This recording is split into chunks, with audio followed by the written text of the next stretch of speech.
Palavra da Verdade, com Hernandes Dias Lopes. Eu quero partilhar com vocês um texto que me é muito caro, porque trata de um dos personagens da Bíblia que mais me inspira e me motiva. Abra sua Bíblia comigo, por favor, na segunda carta de Paulo a Timóteo, capítulo 4, e nós vamos fazer a leitura dos versos 6 até o verso 18. Segunda carta de Paulo a Timóteo, capítulo 4, 6 a 18.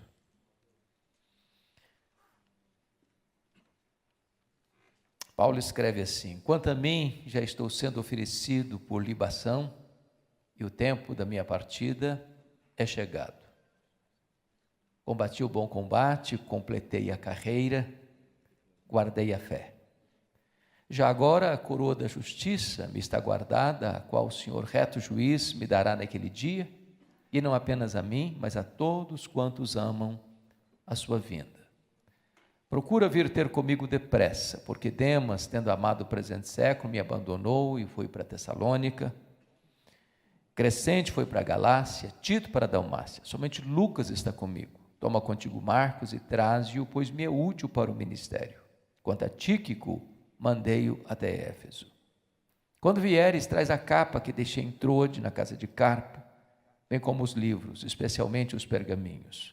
Alexandre, o latoeiro, causou-me muitos males. O Senhor lhe dará paga segundo as suas obras. Tu guarda-te também dele, porque resistiu fortemente às nossas palavras. Na minha primeira defesa, ninguém foi a meu favor, mas todos me abandonaram. Que isso não lhe seja posto em conta. Mas o Senhor me assistiu e me revestiu de forças, para que por meu intermédio a pregação fosse plenamente cumprida e todos os gentios ouvissem, e fui libertado da boca do leão. O Senhor me livrará também de toda obra maligna, e me levará salvo para o seu reino celestial. A Ele glória pelos séculos dos séculos. Amém. Meus amados, todos vocês sabem que Paulo esteve preso 2 vezes em Roma. A primeira prisão nos anos 61, 62, a segunda prisão nos anos 66, 67. Na primeira prisão, Paulo tinha determinadas regalias, ele estava numa espécie de casa alugada, uma espécie de prisão domiciliar. Na segunda prisão, ele foi jogado na masmorra Mamertina, um lugar úmido, frio, insalubre, mal cheiroso, de onde as pessoas saíam leprosas ou para o martírio. Na primeira prisão, quem estava por trás orquestrando contra ele eram seus irmãos, os judeus. Na segunda prisão, quem estava por trás, maquinando contra ele, era a pesada máquina do Império Romano.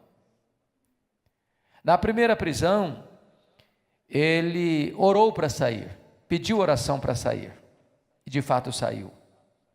Na segunda prisão, ele sequer pede oração para sair, porque ao escrever essa carta, ele já estava sentenciado à pena de morte, no corredor da morte, aguardando o dia da sua execução. Na primeira prisão, ele foi preso como um pregador, como um apóstolo. Na segunda prisão, ele foi preso sob a acusação pesada de ser um criminoso, um bandido, um malfeitor. Talvez você pergunte, por que Paulo foi preso pela segunda vez em Roma? O que aconteceu? Eu acho que todos têm ciência disso, que no dia 17 de julho do ano 64, uma tragédia aconteceu. A maior cidade do mundo, a conhecida cidade eterna, a capital do império, Roma, com mais de 1 milhão de habitantes, foi criminosamente incendiada. Não foi um acidente, foi proposital. E Nero, o então imperador, assistia o horrendo espetáculo do alto da torre de Mecenas, vestido de ator, tangendo a sua lira. Ele, certamente, o responsável por aquela tragédia. Aquele incêndio durou 7 noites e 6 dias, de 17 de julho a 24 de julho. Quando o incêndio acabou, a cidade estava muito devastada. Dos 14 bairros de Roma, 10 deles tinham sido atingidos fortemente pelas chamas. Curiosamente, os 4 bairros menos atingidos, densamente povoados por judeus e cristãos, dão a Nero um álibi para botar a culpa do incêndio de Roma nos cristãos. E começa um verdadeiro massacre. Faltou madeira para fazer cruz, tamanha quantidade de crentes crucificados em Roma. Quando não tinha mais madeira, os crentes eram cobertos de piche, queimados vivos, para iluminar as noites de Roma. Nessa conjuntura, Paulo já era o grande líder do cristianismo no Ocidente. E ele começa a ser procurado, caçado, até que botam a mão nele, talvez em Troade, na casa de Carpo. Não deu sequer para pegar seus objetos pessoais, sua capa, seus livros, ou as cópias das escrituras, os pergaminhos. E agora ele é jogado nessa masmorra fétida, úmida, insalubre, de onde as pessoas são leprosas, ou para o martírio, a masmorra mamertina. Talvez você pergunte ainda, o que isso provocou na alma deste velho apóstolo? E ele compartilha conosco o que aconteceu. Confira comigo aí, por favor, capítulo 2, verso 9, desta carta, quando ele diz assim: Timóteo, pelo evangelho eu estou sofrendo até algemas como malfeitor. Irmãos, pensem comigo um pouquinho sobre os fake news da época. Imagine as conversas de bastidores, nas esquinas. Está sabendo a última? Qual? Aquele famoso pregador, aquele apóstolo, aquele homem que viajava pelo mundo afora pregando, fazendo milagres, está preso, é um bandido, é um criminoso, é um malfeitor, estava por trás do incêndio de Roma. E se a mesma coisa de subir no alto de uma montanha soltar um saco de penas, não se recolhe todas mais. Estão destruindo aquilo que ele tinha de mais precioso, seu caráter, sua honra, seu nome, sua reputação. Imagina o estrago que isso produz na alma de um homem, sem poder se defender. O segundo efeito que isso produziu está aí no capítulo 1, versículo 15, confira comigo, quando ele diz assim: Timóteo, estás ciente de que todos os da Ásia me abandonaram. Quem são esses da Ásia?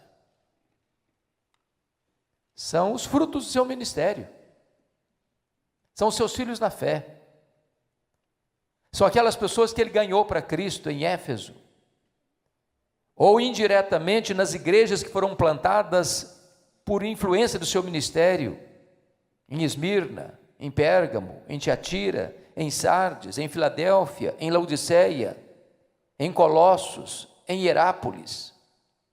Gente que conhecia Paulo, sabia da honra e da hombridade desse velho apóstolo, mas em virtude da perseguição se acovardaram e todos, sem exceção, o abandonaram. Você já imaginou o que é ser abandonado por alguém que você ganhou para Cristo? Na hora que você mais precisa de ajuda, as pessoas viram as costas para você? O que isso provocou na alma desse velho apóstolo? Mas tem mais. Olha aí comigo capítulo 1, versículo 8. Paulo diz: Timóteo, não te envergonhes, portanto, do testemunho de nosso Senhor, nem do seu encarcerado, que sou eu. Talvez nada mexeu mais com Paulo que isso aqui. Quem era Timóteo? O seu mais próximo colaborador.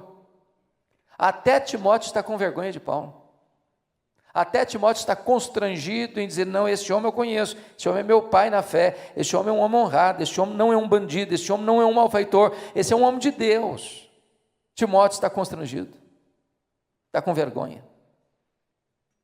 Mas tem mais. Olha o capítulo 4, verso 16. Todos vocês sabem que o direito romano é estudado até hoje nas melhores universidades de direito do mundo. Mesmo Paulo estando debaixo de uma acusação tão grave, ser o líder dos incendiários de Roma, ele teve direito de defesa. Marcaram uma audiência chamada de primeira defesa para Paulo apresentar suas testemunhas. E eu imagino que Paulo vai para essa audiência na convicção de que vai ter muita gente para defendê-lo. E olha o que aconteceu. 4,16: na minha primeira defesa, ninguém foi a meu favor, antes todos me abandonaram. Paulo foi abandonado à sua própria sorte. As pessoas não compareceram lá, não é porque ficaram em dúvida da data da audiência, não, ou porque o trânsito de Roma estava congestionado, não. Deliberadamente eles não foram lá. Deixaram Paulo, viraram as costas para ele, o abandonaram. E Paulo então é julgado como que a revelia, sem qualquer testemunha a seu favor, e sentenciado à pena de morte. Ele está no corredor da morte, ele está aguardando o dia da sua execução. E a pergunta que eu faço a vocês nesta manhã é esta: o que é que um homem nessa circunstância ainda tem a dizer para encorajar a você e a mim, nesse dia 2 de junho de 2022? Velho, pobre, doente, cheio de cicatrizes, abandonado, acusado injustamente, condenado à revelia, condenado à pena de morte, no corredor da morte, aguardando o dia da sua execução. O que é que uma pessoa nessa circunstância ainda tem a dizer para nós, para encorajar o nosso coração? Eu gostaria então de repartir com vocês alguns princípios que Paulo vai nos ensinar nesta manhã. O primeiro princípio está no versículo 9, confira comigo. Procura vir ter comigo depressa. O princípio por trás aqui é este: quando a crise chegar, e chega, tenha humildade de pedir ajuda, não fique sozinho. Irmãos amados, gente precisa de Deus, mas gente precisa de gente. Todos nós precisamos de um ombro amigo. Todos nós precisamos de alguém de confiança, para quem nós temos coragem de pedir ajuda e abrir o coração. Nós temos colegas de ministério, mas temos poucos amigos. Amigo é aquele para quem você abre o coração, sem medo de puxar o seu tapete. Amigo é aquele que confronta você em particular e defende você em público. Amigo é aquele que chega quando os outros já se foram. Amigo é aquele que não se aproxima buscando oferir vantagens, mas para oferecer ajuda. Para quem você abre o coração? Quem é a pessoa que você tem liberdade de dizer, na hora do maior aperto da sua vida, corra para cá, eu preciso de você do meu lado, eu preciso de um ombro amigo.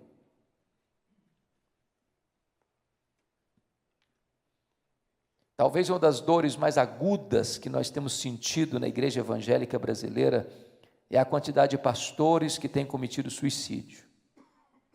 E a pergunta é, meu Deus, por quê? Esse colega não tinha pelo menos um amigo de confiança para abrir o coração, para pedir ajuda, para dizer, corra para cá, venha depressa, eu preciso de você do meu lado.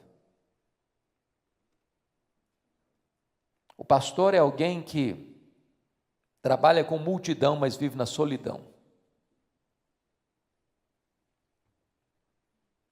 O pastor não é um super-homem, não é um super-crente, não é um super-líder. Ele tem também calcanhar de Aquiles. Ele tem também suas fraquezas, suas limitações, suas dores. Quem é o pastor do pastor? Quem é o amigo do pastor? A quem ele recorre? A quem ele busca? Se gente precisa de Deus, gente precisa de gente. Segundo princípio, está aí no capítulo 10, no versículo 10, quando ele diz: porque Demas, tendo amado o presente século, me abandonou. E o princípio é este: quando alguém decepcionar você, quando alguém abandonar você, não faça registros de mágoas. Gente, no ministério, isso não é exceção, é regra. As pessoas vão nos decepcionar. E nós vamos decepcionar as pessoas. Nós não somos uma pessoa perfeita. Nós não viemos de uma família perfeita. Nós não nos casamos com uma pessoa perfeita. Nós não temos filhos perfeitos. Nós não frequentamos uma igreja perfeita. Nós não pastoreamos uma igreja perfeita. Nós não somos um pastor perfeito. Logo, nós vamos ter motivos de queixas uns contra os outros. Se nós fizermos registros de mágoas, nós vamos perder a alegria, perder a paz, perder a saúde, perder o sono, perder o foco. A questão não é o que as pessoas fazem com você, a questão é como você reage a isso.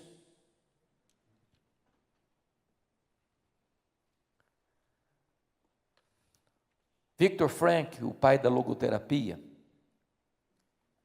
para mim escreveu um dos livros mais fantásticos, chamado Em Busca de Sentido. Se você não leu, vale a pena ler. É um livreto, vale a pena ler. Em Busca de Sentido.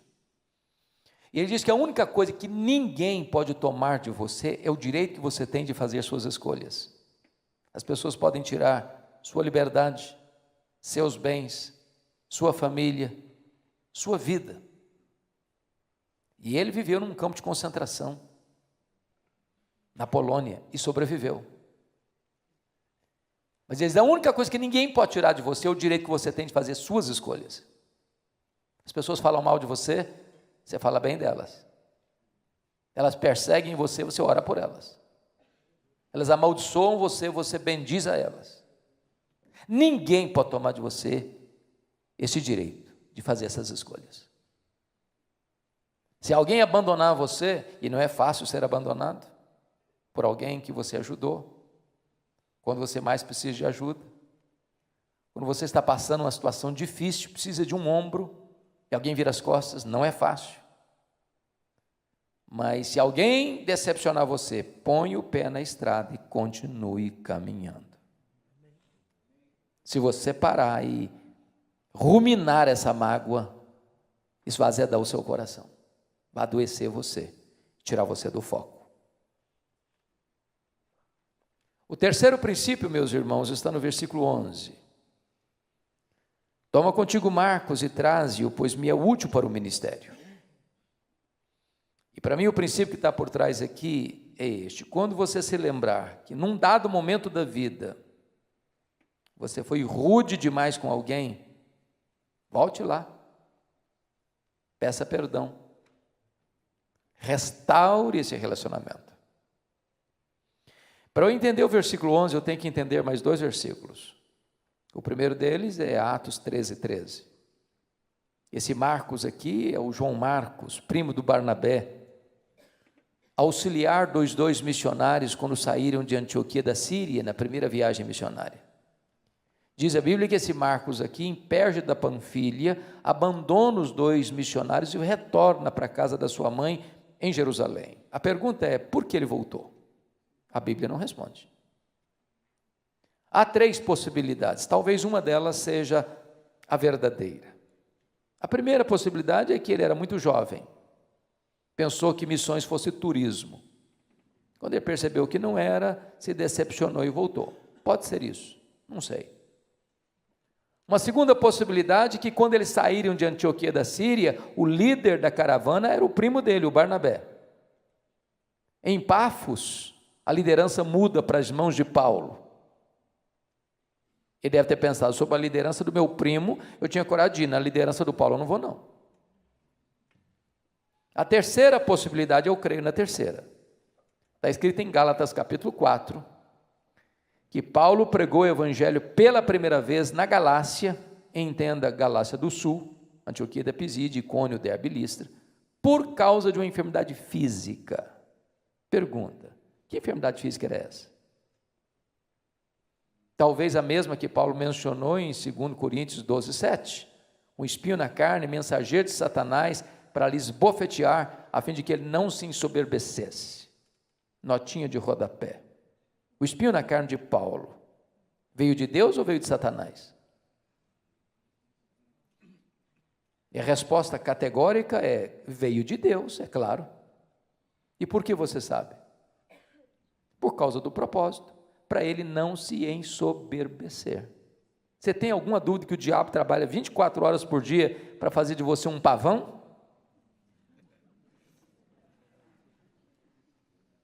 Mas se o espinho na carne veio de Deus, como é que Satanás batia na cara dele com o espinho? Porque este é o papel de Satanás. Quando a providência é carrancuda, e às vezes é, Satanás chega e está vendo aí, você não é pastor? Você não é missionário? Você não está servindo a Deus? Está passando essa magrela toda. Se Deus se importasse mesmo com você, você não estava nessa. Satanás quer jogar na nossa mente a ideia equivocada de que se você é crente, você não pode ter problema. Você não pode ficar doente, você não pode ter problema financeiro, você não pode ter um acidente. Mas Jesus nunca prometeu isso para nós. Ele disse: no mundo tereis aflições, mas tenha de bom ânimo. O que ele prometeu é estar conosco todos os dias até a consumação dos séculos. Dizem os historiadores que essa região onde Marcos foi embora para a casa da mãe dele, perto da Panfilha, era uma região alagadiça, pantanosa, com forte incidência de malária. E provavelmente Paulo pegou uma malária aqui. Porque não consta a Bíblia que ele saiu de Antioquia doente, mas consta a Bíblia que ele chegou na Galácia do Sul, Antioquia da Pisídia, Icônio, Derbe e Listra, doente. E a malária dava uma dor de cabeça alucinante, afetando inclusive a visão. Talvez seja por isso que os crentes da Galácia queriam arrancar os próprios olhos, se fosse possível, para dá-los a Paulo. Talvez por isso Paulo precisava de um secretário para escrever as suas cartas, e então, no final, ele pegava a pena para escrever a saudação final: vede com que grandes letras eu vos escrevo. Então é provável que esse Marcos deve ter pensado assim: eu estou muito jovem para ficar doente, eu vou voltar para a casa da minha mãe. Mas o segundo texto que eu tenho que entender para compreender esse versículo 11 é Atos 15, 36 a 41. Porque depois do concílio de Jerusalém, Paulo chega para Barnabé e diz: Barnabé, vamos voltar, vamos visitar as igrejas que nós plantamos, vamos fortalecer aqueles irmãos que nós ganhamos para Cristo. O Barnabé disse: vamos, Paulo, só um detalhe, eu estou com vontade de levar meu primo, o Marcos, comigo, com a gente. Paulo respondeu: eu não acho justo levarmos aquele que nos abandonou desde perto da Panfilha. É claro que o Dr. Lucas registrou isso num tom polido, educado. Mas a informação que nós temos em seguida é que houve tal desavença entre os dois que não puderam caminhar juntos mais, por causa do Marcos. Então eu vou tentar parafrasear o que aconteceu. Eu acho que foi mais ou menos o seguinte: Paulo chega para o Barnabé e diz: Barnabé, que bênção foi o concílio de Jerusalém, que decisão clara, decisão lúcida, bíblica, decisão tomada, decisão escrita, decisão comunicada às igrejas. Agora a teologia está boa, agora vamos voltar para a obra missionária. Barnabé disse: ô Paulo, vamos sim, mas você está lembrado do meu primo, o Marcos? Mas é claro, né, Barnabé, que eu estou lembrado do seu primo. Ô Paulo, deixa eu te falar, eu estou com vontade de levá-lo com a gente. Paulo fechou a cara. Você está de brincadeira, né, Barnabé? Não, ele amadureceu. Pois é, comigo ele não vai não. Ô Paulo, ele vai ser útil para nós, comigo ele não vai não. Ô Paulo, você está sendo radical, comigo ele não vai, Barnabé. Paulo, vamos dar uma chance para o rapaz, comigo ele não vai, Barnabé, pronto. Os dois não caminham juntos mais, por causa do Marcos. Agora, pense comigo se não tivesse um Barnabé na vida do Marcos. Já sentiu-se persona não grata alguma vez? Você já foi rejeitado por alguém alguma vez? Não, no meu time você joga não. Na minha equipe pastoral, never. Ó, você não, está arriscado no meu mapa. Errou uma vez, segunda não erra comigo não. Está fora.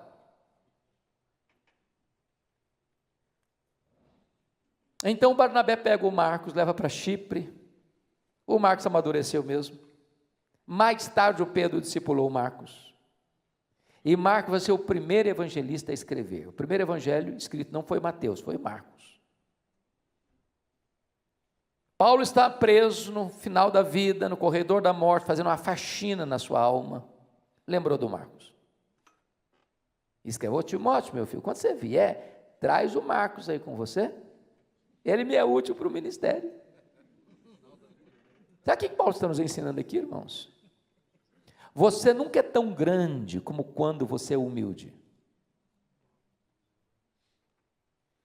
Paulo está nos ensinando aqui que você não perde a sua autoridade espiritual reconhecendo um erro e pedindo perdão. Paulo está nos ensinando aqui que nenhum de nós tem o direito de avançar no ministério deixando pessoas feridas para trás. Paulo está nos ensinando aqui que nós não estamos preparados nem para viver, nem para morrer, deixando pendências de relacionamento na nossa vida. Paulo está nos ensinando aqui que onde um dia nós fomos intolerantes, cavando abismos de mágoas, nós devemos hoje construir pontes de reconciliação. Ministério tem muito a ver com relacionamentos. Quarto princípio.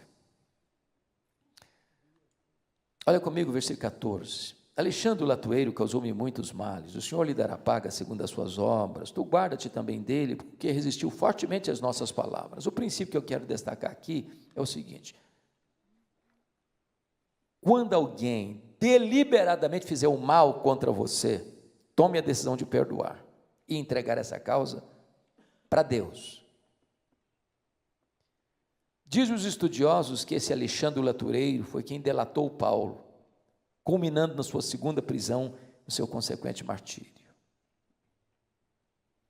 É gente que apunhala pelas costas, é gente que torce para ver você cair, é gente que celebra quando você chora e chora quando você está bem. Meus irmãos, o ministério não é um campo tão florido. Nem sempre você encontra parceiros. Às vezes, no pastorado, algumas pessoas acham que nós estamos competindo uns com os outros. Há pessoas que não se alegram quando você está bem. Há pessoas que não ficam felizes porque a sua igreja está crescendo. Há pessoas que até deliberadamente fazem o mal contra nós. E como é que você reage a isso? Dá o troco? Paga na mesma moeda? Se vinga? Aqui para nós, pastor não faz isso, né? Ou faz?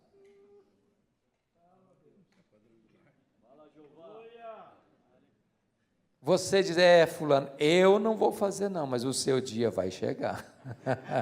E quando o seu dia chegar, minha vitória vai ter sabor de mel. Nosso papel, meus amados irmãos, não é dar o troco. Nosso papel é perdoar e entregar essa causa para Deus. Nós não sabemos fazer isso. Perdoar não é coisa fácil, mas é necessário. Não tem ministério sem perdão, irmãos, não tem. Porque não tem ministério sem frustração. Também não tem. Talvez a dor mais aguda, dentre tantas que já senti na vida, ocorreu no dia 2 de agosto de 1982, quando eu começava o meu pastorado. No dia 1º de agosto, meu irmão, acima de mim, eu sou o caçula, tinha completado 27 anos. Um jovem alegre, vibrante, feliz. No dia 2 de agosto, ele foi assassinado brutalmente, com 11 golpes de faca, todos mortais, pelo primo primeiro da sua mulher. Quando eu recebi o telefonema, a dor foi tão aguda, como um soco no meu estômago, eu perdi a voz. Mas me lembro que a primeira palavra que Deus botou na minha boca, quando eu recobrei as forças, foram essas: eu perdoo o assassino. Eu não tenho outra opção. Ou perdoava ou adoecia. Ou perdoava ou minha vida transformar-se-ia no inferno. Ou perdoava ou teria que abandonar o ministério. Mas eu posso lhes garantir que o perdão é maior que o ódio. Perdão cura, perdão restaura. O perdão é a asepsia da alma, é a faxina da mente, é a alforria do coração. Quem não perdoa, não pode orar. Quem não perdoa, não pode adorar. Quem não perdoa, não pode ofertar. Quem não perdoa, não pode ser perdoado. Quem não perdoa, entregue aos verdugos da consciência, aos flageladores da alma. No ministério, é preciso exercitar perdão. Porque no ministério, aqui, ali ou acolá, alguém vai fazer o mal contra nós deliberadamente. Se nós não perdoarmos, nós vamos afundar num pântano de amargura, num poço de mágoa, e viver numa masmorra emocional. Bom, eu não quero ser muito exaustivo, então vou só explorar mais 2 princípios para a gente encerrar. Confira comigo o verso 21, por favor. Apressa-te a vir antes do inverno. E ele já tinha dito lá no verso 9, procura vir ter comigo depressa. A palavra depressa é uma palavra vaga, depende do contexto. Eu não sei o que é depressa. Pode ser 1 minuto, 1 hora, 1 dia, 1 semana, 1 mês, eu não sei, depende do contexto. Então ele faz uma espécie de pós-scriptum no verso 21 e disse assim: Timóteo, quando eu disse para você vir ter comigo depressa, eu quis dizer, venha antes do inverno. Por quê? Porque nos 3 meses de inverno rigoroso, não se navegava com segurança. É só ler Atos 27 para constatar isso. Então ele está dizendo para o Timóteo o seguinte: ô meu filho, se você esperar os 3 meses do inverno passar para você vir, não precisa vir não, eu já terei sido executado, eu estou no corredor da morte. Então se você quer vir e estar comigo mesmo, venha antes do inverno. Então o princípio que está por trás é este: há coisas na vida que ou você faz hoje, ou nunca mais você vai ter oportunidade de fazê-lo. No ministério isso é tão importante. Há poucos dias, pastor Silas, eu fui informado de uma pessoa muito conhecida minha, e o pastor muito conhecido também.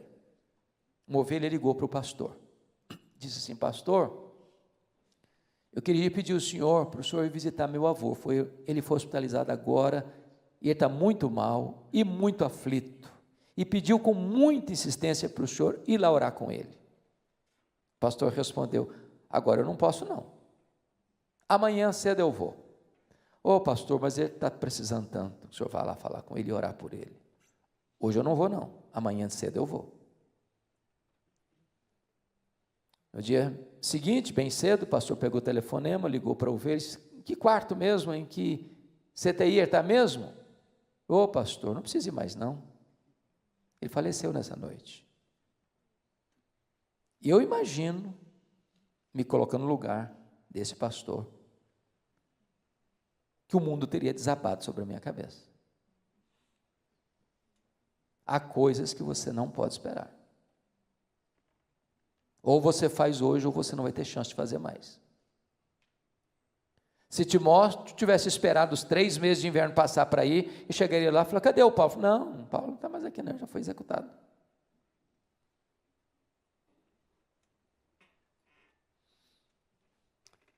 Me permita dizer algumas coisas aqui dentro da cultura brasileira que me impressionam muito. Algumas coisas chocam a gente na cultura brasileira.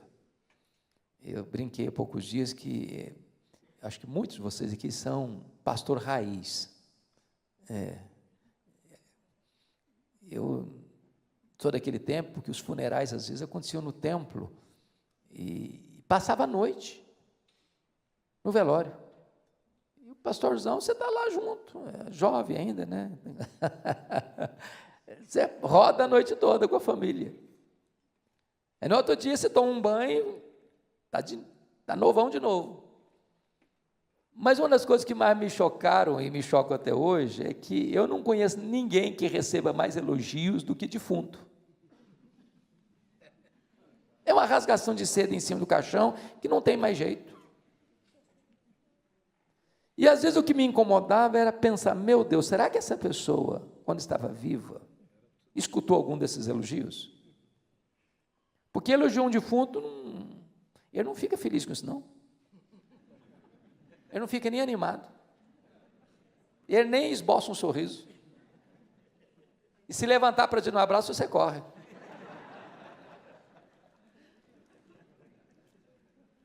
Eu conheço algumas pessoas muito espirituais que dizem, pastor, esse negócio de elogiar é um perigo. A pessoa vai ficar vaidosa. O que Deus proíbe é a hipocrisia. Mas um elogio certo, na hora certa, é uma bênção. A Bíblia está cheia de elogios. Sobretudo no contexto familiar, por exemplo, você lê lá em Provérbios 31, o maridão levantava e dizia para sua esposa assim, há muitas mulheres virtuosas, mas tu a todas sobrepujas. Ele não está falando isso para os amigos dele na sauna, não. Ele está falando olhando para ela.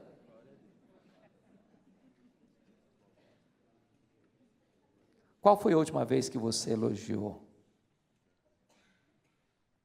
sua mulher, seu marido, seu pastor, o líder que ajuda você no ministério?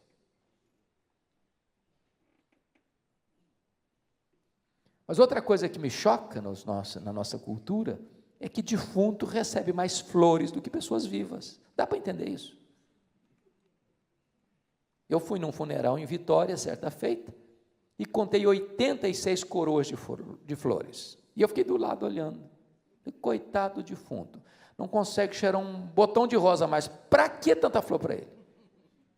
Contrataram um carro pequenininho para levar o defunto e um caminhão para levar as flores.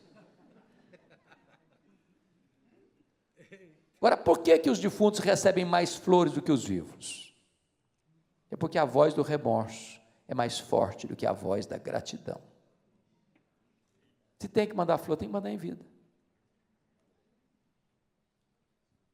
Brincando um pouco com vocês, eu soube por aí que os homens paranaenses, especialmente os curitibanos, são muito cavalheiros e amáveis. Me contaram isso por aí. Dizem que jamais deixam em brancas nuvens o aniversário da esposa, sem levar um buquê de flores, aniversário de casamento. Dizem que é assim que acontece por aqui. Abre a porta do carro, nem espera o garçom puxar a cadeira para a esposa sentar, ele mesmo faz isso. Dizem que é assim aqui no Paraná. Mas é provável que também haja alguma raríssima exceção de um marido pão duro, que nunca deu um buquê de flores para a esposa. Eu acho que não devo ter ninguém aqui entre nós. Mas me permita dizer a você, querida irmã, se esse é o seu raríssimo caso, se você for na frente, se você for na frente, e por ir na frente eu quero dizer você morrer primeiro, você que nunca ganhou um buquê vai ganhar uma coroa grande, e o cara nem vai pedir desconto na floricultura.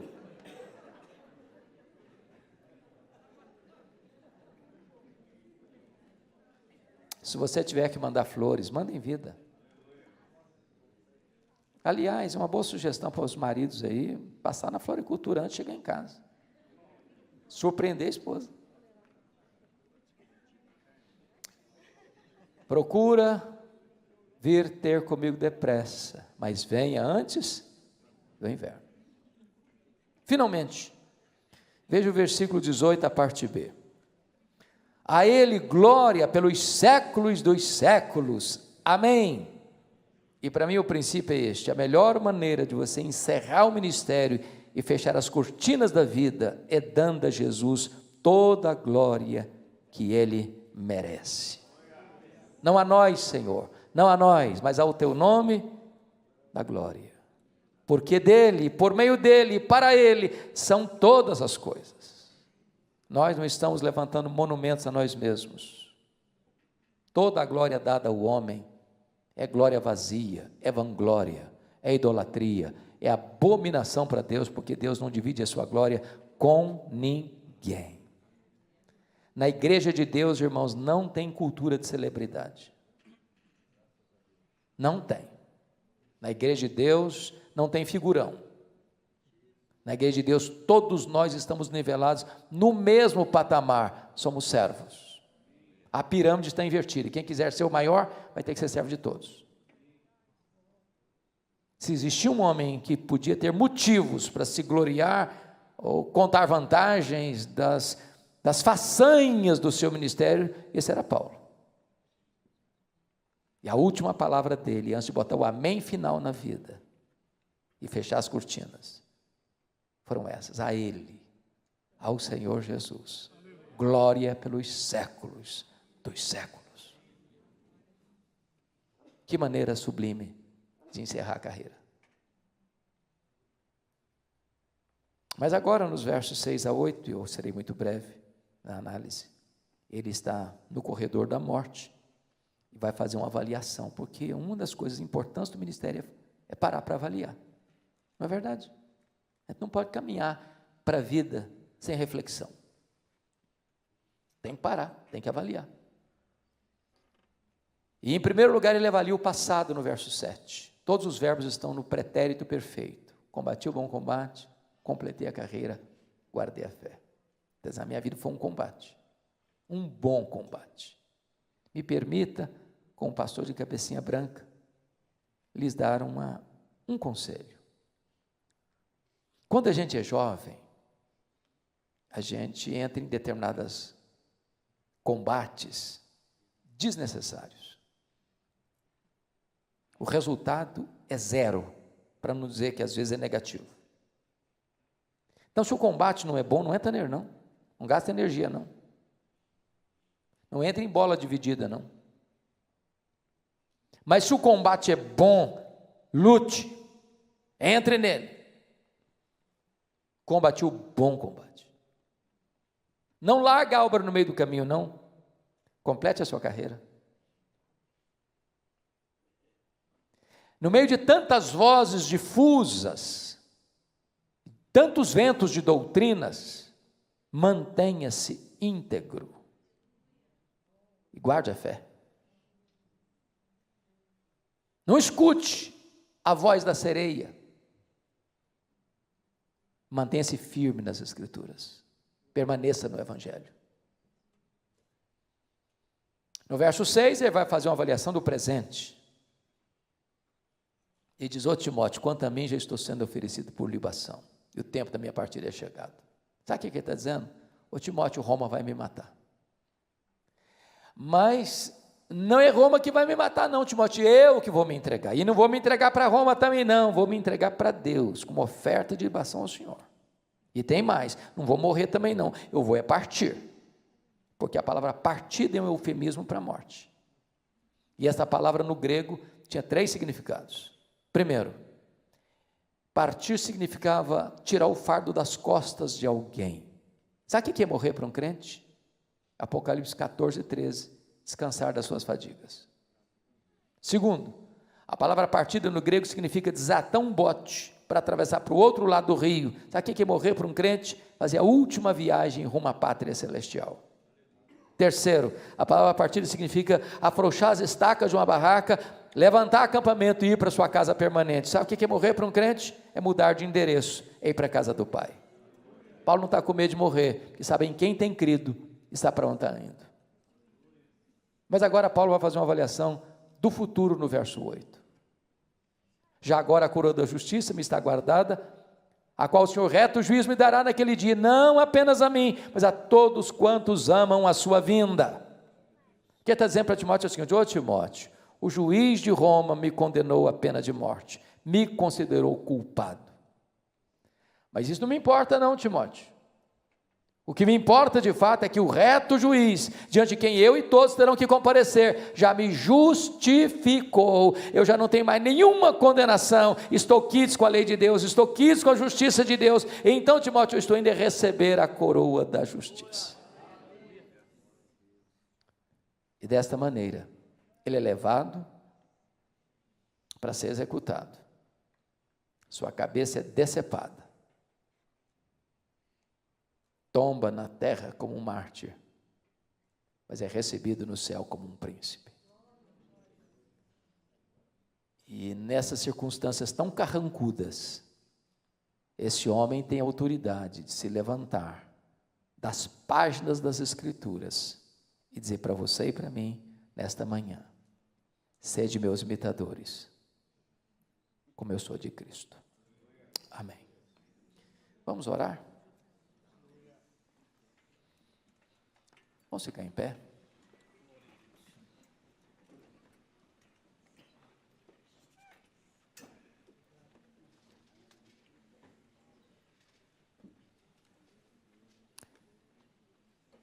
Deus amado,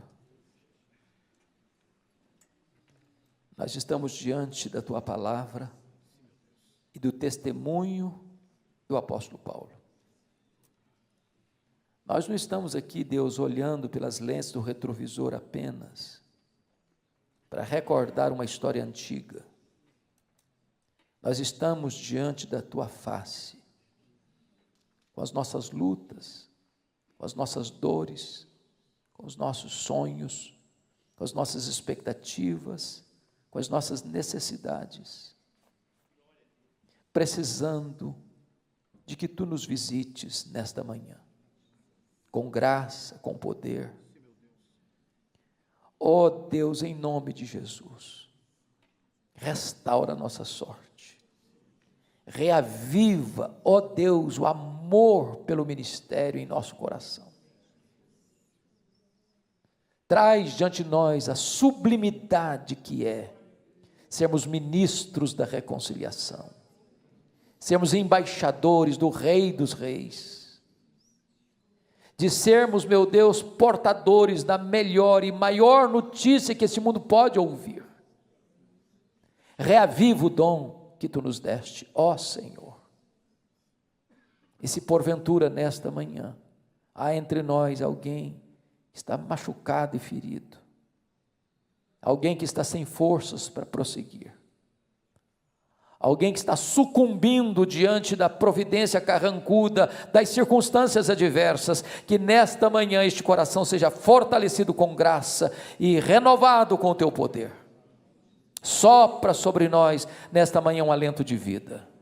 E levanta, meu Deus, nesta geração, um exército de homens e mulheres, líderes, pastores cheios do Espírito Santo, para levar a Tua palavra na autoridade do nome de Jesus, no poder do Espírito Santo, para que a Tua palavra prevaleça nesta nação. Nós oramos com gratidão, em nome de Jesus. Amém.